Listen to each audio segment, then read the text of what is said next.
What's up, guys? Today we're back with my series where we look at the best fighters in the world. We talk about what makes them so good, and I give you training tips to be a little bit more like them. And today, by a very popular request, we are talking about the Muay Thai, the kickboxing legend, Ramon Dekkers. As an absolute legend and a man who altered the sport in so many ways for Western fighters, he is our topic of conversation today, guys.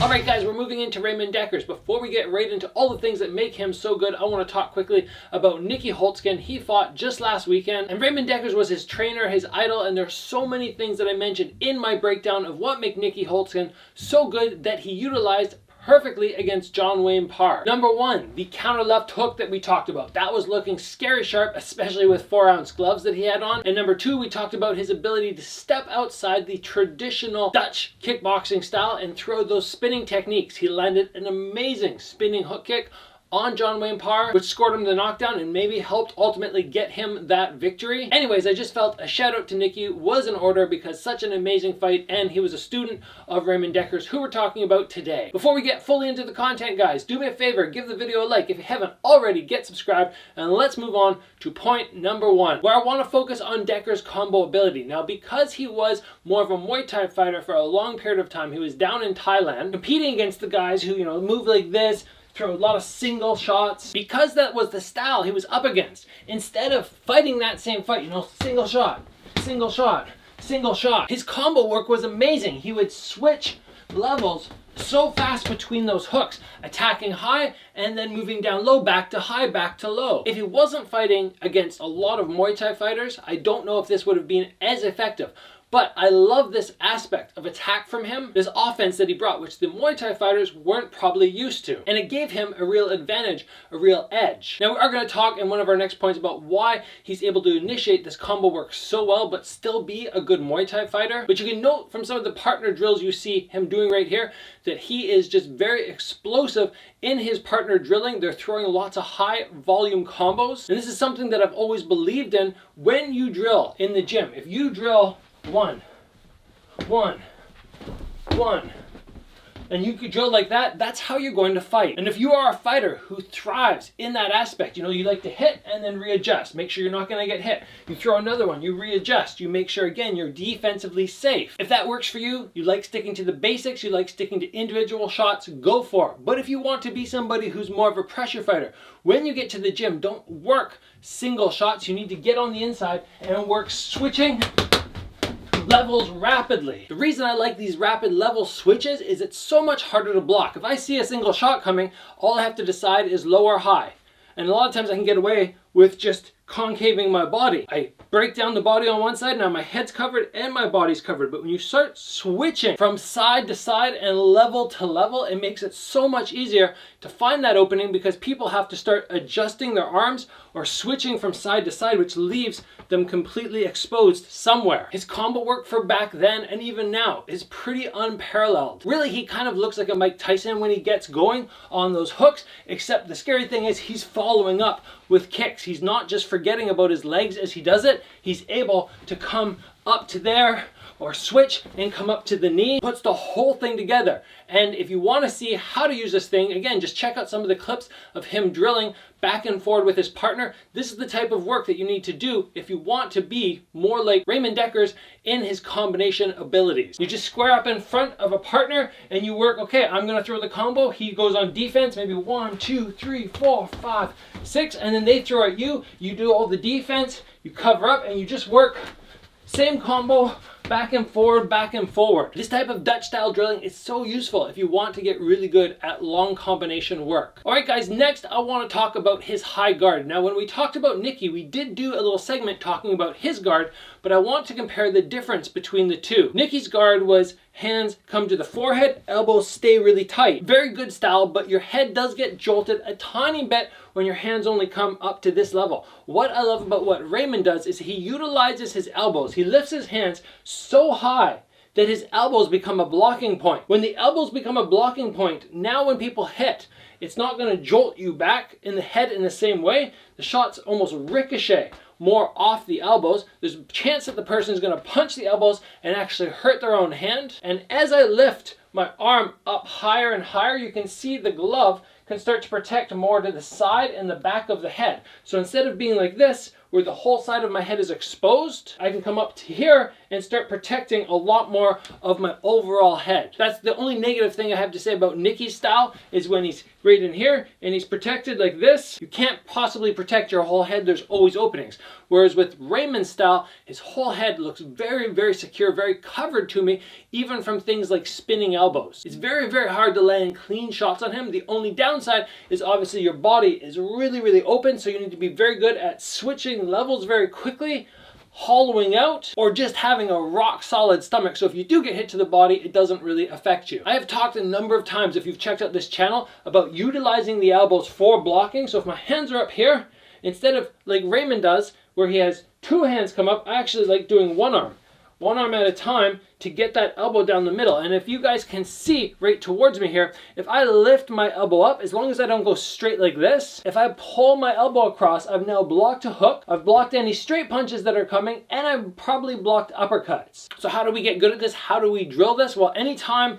you're doing your shadow boxing and you're working away, don't think, okay, hands back to here. Think hands high, elbows up, and then reposition. Then get back to your shadow boxing. Oh, they're coming to attack me. Elbows up. I move whichever way I want. This high guard is a good pressure tactic as well, because once I get my hands up here and I'm feeling okay, I'm fairly protected, I can push myself forward without running too much of a risk of having shots land. Whereas if I reach out and pressure forward, there's openings, or if I go right in here and I shell and I move forward, it's not that difficult for somebody to just stick a straight arm out and plant their weight and kind of stop me. But with the elbows out, I feel like it's a lot easier to pressure forward and push through that barrier. Just drill. Utilizing the elbows for your defense. It's not always hands, hands, hands, hands, hands, hands. It can be elbows. Engaging those elbows up. Smart tactic by Dekkers. We don't see it that much. I would like to see it a lot more. Another fantastic thing we see Dekkers do, guys, very similar to Nicky Holtzkin, is utilize that left body shot. And you guys know left body hooks are my favorite. These guys both do it a little bit different. The thing I love about Ramon when he lets his punch go is he keeps his weight very centered, but he still gets his head off the center line. The trick to this is if I'm in my fighting stance and I want to throw a left body hook, I don't lean my weight and take all of it off my back foot so I can lift it. I keep my weight 50-50 and I still bend. So I've got my head off that center line, but my weight's still 50-50, which allows me to gain a lot of power. Now, very often he will use the first couple shots to get off that center line, or he'll just move his head to the side so oncoming punches slip by and then he can counter. The mistake that most people make, as I already mentioned, is they try to throw their body shot. They want to get lots of power, but they want to stay safe, so they lean way over and they let their back foot disconnect. You can't let that happen. There's no shot now, and I can't turn my front hip very well. But if I can remember to drop, keep my weight 50-50, and then unwind, whether it's 1-2 here, or it's just slip to there. Once he's put that body shot in, now he's at that zone where he can follow up with those mean combinations that we already talked about. To get really good at the left body hook, it's a matter of throwing the left body hook until you feel it has enough power to scare people. If I throw my left body hook at you guys and you go, it doesn't really hurt, the next time I throw it, you're just gonna smack me in the head because my head is all open on this side. So it's a matter of me getting into the bag or bob here and practice head down and then unwinding enough that I can actually shift my weight through him. A little bit lighter this time, but I drop my weight and then I unwind my shoulders, I twist through the hips, and I smack the body. Again, I can come off from the outside and 1-2 and hit. You can just set yourself up. You see Canelo do this all the time. He just works body shot, and he just works away. He just works on that shot, getting really comfy with it. Another beautiful aspect of Ramon's fight style is his ability to switch stances. So what I mean by that is most Muay Thai fighters, when they compete, they're in a very narrow stance. The narrow stance is good for lots of reasons, and Ramon uses this very, very well to check kicks. It's not too often where you see him get blasted in the leg. That's because his stance is very narrow. But if you stay in a narrow stance, the downside is when you start letting your hands go, you're not going to have as much power. And we see him, once he closes the distance, however he does it, he ends up in a very, very wide stance where now he can base out and let his hands go to maximize power and increase his balance. So his ability to go from narrow stance on the outside, check the kicks, move in, get wide, that is something that is very unique, which I really, really like about his style. So how do we drill this? If this is something you want to do, you want to kind of move between the Muay Thai style and the kickboxing style. You don't want to be stuck in just, oh, I have to do one. This is something that I've talked about so many times on the channel. I like the ability to do things outside of the box. You don't have to be a Muay Thai fighter. You don't have to be a kickboxer. You don't have to be a karate fighter. You can mix them all together. Take little pieces and become the most dangerous version of yourself. So from the outside, I work the distance, my kicks, my checks. I'm really light. I'm ready to block if I need to. But as soon as I move in, my lead foot takes a big step and my back foot doesn't follow up as much. Very often when we move, we always think, okay, the front foot moves a foot in distance, the back foot has to move a foot in distance. And whenever we do that, we always stay in the same length stance, which is a very good habit.